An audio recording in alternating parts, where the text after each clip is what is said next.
From up here, you're just a shape, a figure in the grass. But as we draw closer, we begin to see more. A breath, a twitch, a flicker of thought behind the eyes. This is psychic distance. It's the space between your reader and your character's mind. The difference between watching a person act and understanding why they act. Some stories keep us at arm's length. We see what the character does. Maybe we see what they want, but not really what goes on inside. Other stories pull us in so close, we become the character. We feel what they feel, and we think what they think. Third-person writing allows you to control this distance like a camera. You can zoom out and keep us guessing, make us interpret from afar, or zoom in and give us full access to every memory, fear, or fractured thought. And you can go even farther. You can become cinematic, a lens watching from the outside, just movement and action, just light and shadow, no internal thoughts at all. In first person, you can let the reader into your character's mind, or you can treat the reader like a wary guest. They don't get to know everything. Your character still has secrets. This is psychic distance, and if you understand how to use it, you can control the reader's experience on every single page.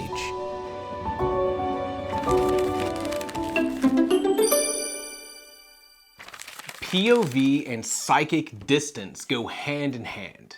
Look, you probably know all about POV, the point of view of your story. First person is all about me, second person is all about you, and third person is all about them. In short, POV controls the information and how you present it. What information does the reader get?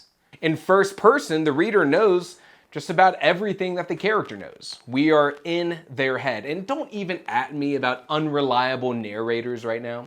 Second person adds a new perspective. There's the narrator telling you what you know, but the narrator themselves may know even more than that. Third person adds more context because now we can see things that certain characters are never even exposed to. POV is all about information. So, what is psychic distance? Psychic distance, in addition to being a killer band name, is how that information is conveyed. Close psychic distance is intense, and far psychic distance less so.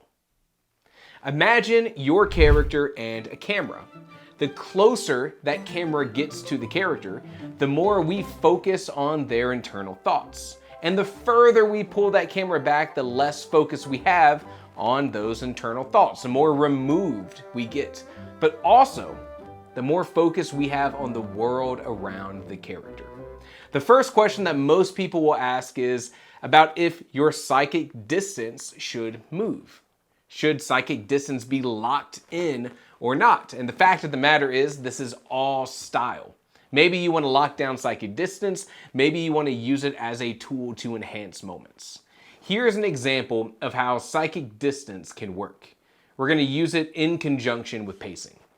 Let's say we're writing a story about a detective, a hard-boiled noir story full of internal narration. Stories like this thrive on that close psychic distance. The reader is constantly exposed to the thoughts and the process happening in the head of the detective.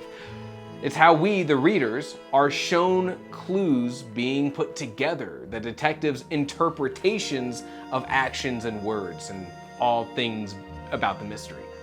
This close psychic distance carries us throughout a lot of the story. But there are moments when psychic distance is pushed away from the character to focus more on the world. For example, a moment of action. A close psychic distance means we spend more time interpreting the world through the character's head and less time experiencing it as an audience. So in moments of action, psychic distance is pulled away and we focus on the punch being thrown. Psychic distance can zoom out and things can move faster. This is a very simple example of how the movement of the psychic distance allows us to experience things differently. In a more stylistic approach, I like to use psychic distance to spend most of my time away from the character's head and to slowly zoom in that psychic distance during emotionally heavy moments, whether that's stress or romance or anxiety. I want the reader to feel these more intense moments in the same way that the character is. And that's where style comes in, and that's where psychic distance gets close. Psychic distance is one of the elements of your own style. It's part of your voice and your tone and your storytelling experience. So what are some common issues with psychic distance? I've read a lot of emerging writers, and I have to tell you there are really only two issues that I see people make with psychic distance. And this is mostly because psychic distance is just one tiny part of your writing and your voice. But the first issue that I see, and I see it pretty often, is jarring movements in psychic distance. Our focus being on one thing in the world and then snapping into the head of the character and then snapping back out into the world. Psychic distance works best with smoother movements. Now you can possibly, break this rule as a stylistic choice in a moment of jarring reveal in your story, but I would treat changes in psychic distance as something you ease in and out of. The second issue is that I see inappropriate psychic distance for part of the story. Zooming in when the real focus of the story should be somewhere else, or more often, zooming out when I need to know what is happening in your character's head. This drives me crazy. If you've set up the expectation that you're using psychic distance as part of your style, which you should, then you need to understand how that impacts your readers. And hopefully that's why you're watching this video. Here's the deal. We read books for the characters. Give us the characters when we want the character.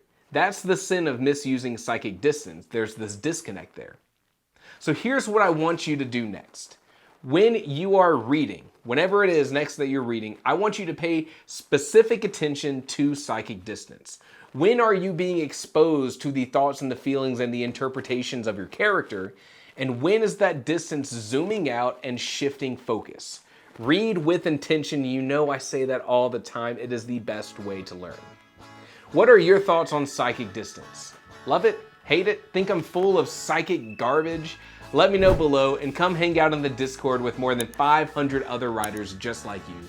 And as always, thank you for watching.